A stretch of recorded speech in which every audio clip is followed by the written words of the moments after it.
Ek vertrou dat u 'n paar veiligheidsgordels saamgebring het, want dit is net hier waar u die eerste leen, of die eerste veiligheidsgordel, 'n seatbelt, man, dis mos Afrikaans, nodig gaan kry, die boek Openbaring en die boek Henog. Daar word aanhoudend op internet verwys hoe die boek Henog amper in die Bybel geplaas was.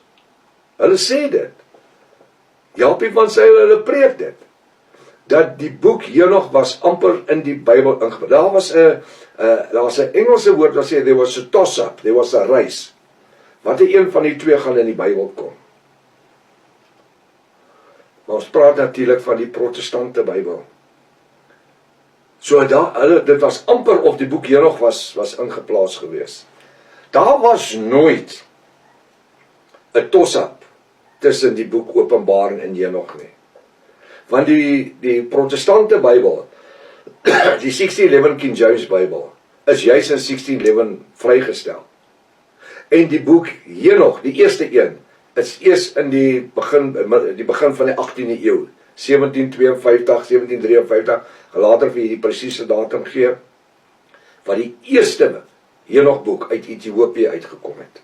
En dat dit dan gebruik is. So hy kon nooit in 'n toss-up gewees het, want dit is 200 jaar voor die tyd wat die boek Openbaring reeds in die Bybel was.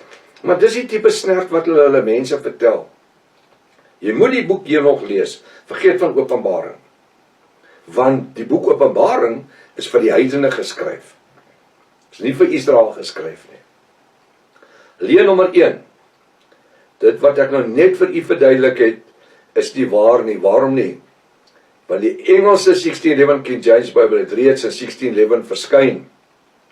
Maar die boek Henog, die reeks, daarin opgeteken, terwyl die boek Henog, 1773, ja, dis die 18de eeu, ver in die 18de eeu in, 1773 vir die eerste keer sy verskyning gemaak het, wanneer een James Bruce, B-R-U-I-S, James Bruce met die boek, as 'n volledige boek verskyn, wat in Ethiopië en Afrika geskryf en verwerk was. In Ethiopië.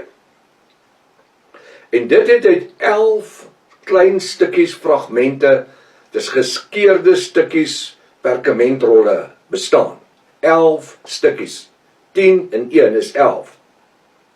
11 klein stukkies geskeurde perkamentrolle.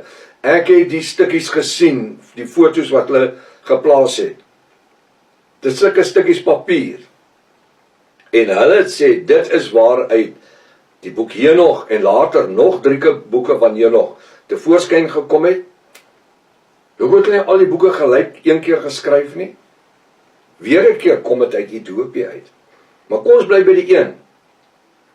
Hy sê hierso, ene James Bruce het met die boek Henog as 'n volledige boek tevoorskyn gekom wat in Ethiopië en Afrika geskryf en verwerk was. Wat uit 11 stukkies fragmente, verskeurde gedeeltes van 'n manuskrip, van een of ander Arameese manuskrip, van ongeveer 200 tot 50 voor Jafashua, voor Christus dateer. Hulle sê dit dateer 200 tot 50 voor Jafashua. Nee, my ou. Daar bestaan nie so iets nie. Daar bestaan nie so iets nie. Hier is nou net een van die grootste bewyse is nou net op internet verskyn. Jy weet wat is found of Jesus, die kleed waarin hy gesterf het, die bebloede kleed. Dit is toe gevind en dit is afgeneem. En daai kleed is in die Rooms-Katolieke Kerk bewaar tot nou toe. En nou het Katolieke priesters wat uitgebreek het uit die Katolieke Kerk uitgekom en gesê, daai Shrine of Jesus is die grootste klug. Dit is so gemaak deur dit met verskillende middele gespuit was en dat dit lyk soos ou klere goed. Dit was 'n gewone wit stuk ongebleikte linne gewees wat oor maande mee gewerk was om daai kleed te skep en foto's te gevat. En weet jy hoeveel mense glo daaraan?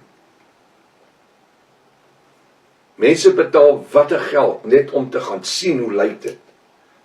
Ander sê as hulle aan dit raak hulle genees en al die goed. Dit is als wat ons in Afrikaans sê, spiritual gimmicks. Nou sê hulle dat hierdie 11 stukkies fragmente ongeveer 200 tot 50 voor Jahweh ontstaan het. 200 voor, so dit maak dit so 'n bietjie meer as 2200 en iets jaar oud dan. Niemand weet hoe die Ethiopiërs reeds in die 1800s gevorderde carbon dating kon doen nie. Hoor jy wat ek sê? Die Ethiopiërs het hierdie 11 stukkies fragmente. En hulle het deur carbon dating uitgevind dat die getal werk tussen 250 voor Jahweh, Jesus Christus. En daarna is die godsdienstige boek, die boek Henog, opgestel. En later jare nog 3 boeke oor die boek Henog is verskyn. Wonderbaarlik is dit nie, en weet jy wat? Die ander 3 boeke was dit ook ons vriend gewees. Wat was sy naam? Wat het gaan haal het? Ek probeer nou vinnig net hier so optel. Bruce. James Bruce. Hy het ook die ander 3 boeke gaan kry. Nee, hy het 'n kontak daar aan die ander kant wat dit geskryf het en hy het gehelp met dit en so. Skielik was dit in kompetisie met die 1611 King James Bybel, terwyl dit eers in 1773 ontdek is